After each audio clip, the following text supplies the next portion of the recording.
Major New Testament Works. By William Kelly. The Epistle of Paul, Titus. Introduction. The epistle before us has a character a good deal in common with those to Timothy, particularly with the first epistle, but not without a certain answer to the second also. Order, however, is a prominent feature. A charge for its maintenance was given to Titus, rather than that care for doctrine which is so conspicuous, though order is not forgotten, in the first epistle to Timothy. Without doubt, the different circumstances called for these differences of object.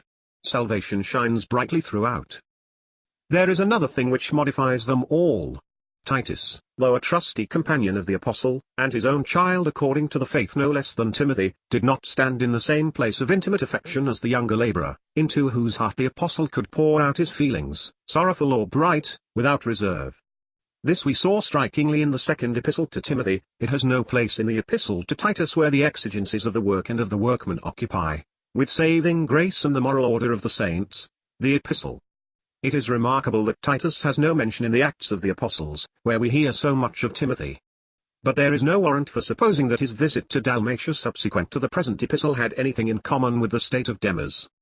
The frequent and most honourable mention of his service in the epistles of Paul ought to leave no doubt of his fidelity and devotedness from first to last. In Galatians 2 Titus comes before us in a deeply interesting manner. He was one of the certain others from among the saints at Antioch, who went with Paul and Barnabas to the great council at Jerusalem. No one was a more suited companion of the apostle, for Titus was a Greek, and so an uncircumcised man. He was therefore just a case in point. Must this Gentile believer be circumcised? Must he keep the law of Moses? The apostles and the elders, with the assembly as a whole, decided against any such compulsion. As the apostle Peter pointed out, the Holy Spirit had already decided the question by putting no difference between the circumcised and the uncircumcised believers.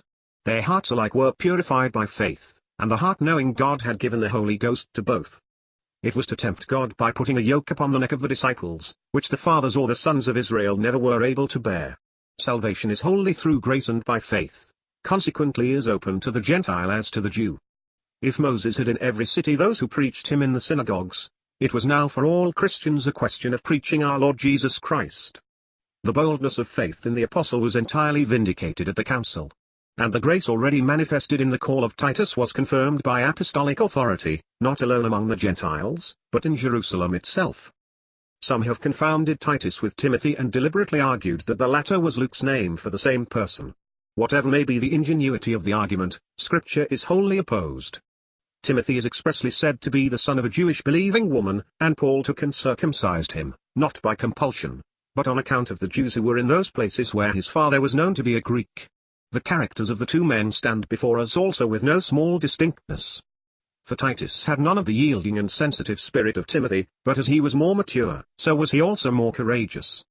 Hence we find him sent to Corinth in the very critical circumstances of the church there after the apostle had written his first epistle out of much affliction and anguish of heart with many tears. Paul had not only blamed their worldliness and carnal vanity but had peremptorily called for the severest exercise of discipline in the cave of an unclean person who stood very high in the estimate of many. He was deeply burdened in spirit and anxious about the result.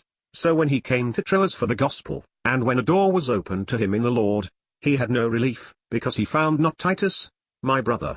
Taking his leave of them, therefore, he went off to Macedonia, which was the adjacent province. But the God that comforts the lowly comforted him by the coming of Titus, for he had learned that the epistle had produced the happiest effects, and among the rest longing, mourning, and zeal for the apostle. The apostle, therefore, had the deepest joy. Their grief was according to God. It had wrought repentance to salvation never to be regretted. Earnest care, clearing of yourselves, yea, what indignation, yea, what fear, yea, what longing, yea, what zeal, yea, what avenging, in everything ye proved yourselves to be pure in the matter. The apostle bore witness to the joy of Titus because his spirit had been refreshed by them all.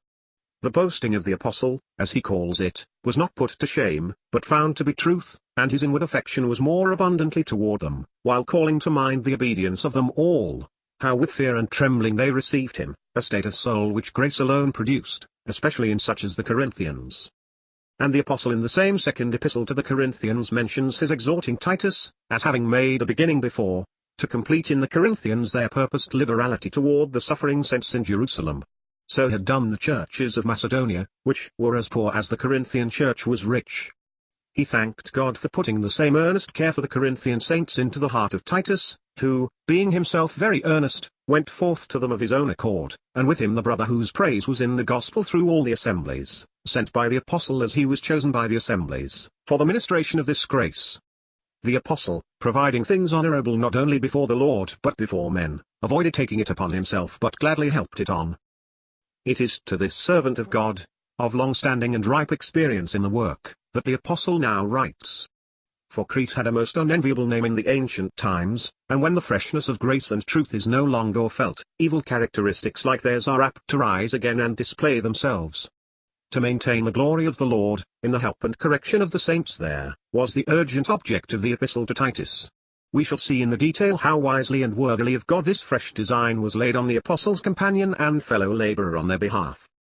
Titus had been already left in Crete among other things for the authoritative nomination of elders, but the epistle itself demolishes all thought of the permanent charge of a diocesan, as it also gives no countenance to the sole exclusive place of the minister. He was to join the apostle at Nicopolis. The statements of Eusebius and others are negatived by Scripture,